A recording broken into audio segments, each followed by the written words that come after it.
Eating out in New York, these women may seem far removed from the front line of the fight against Ebola. But hailing from the African continent, each feels personally connected, and they fear the focus on the disease is slipping. Saran Kaba-Jones recently returned from her home country of Liberia, where she was helping provide better access to clean drinking water. The international community has a very short attention span when it comes to Africa. And I think it's important for Africans themselves to take some of these development issues into their own hands. The idea is to serve up a meal with meaning.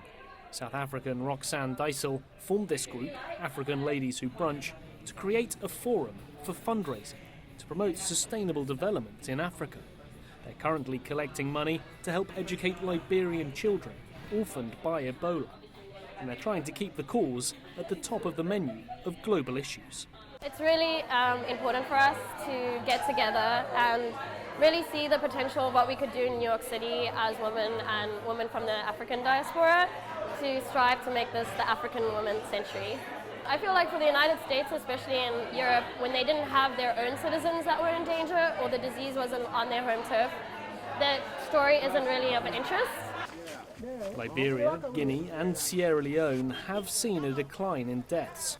Burials are gradually being replaced by new beginnings.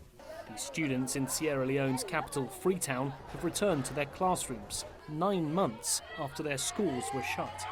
But doctors returning from the region are concerned about the decrease in media attention. There's more and more people who don't know that there's still an epidemic ongoing because there's much less talk about it in the newspapers or in TV. So I've been asked, I don't know how many times since I've been back, is there still Ebola ongoing?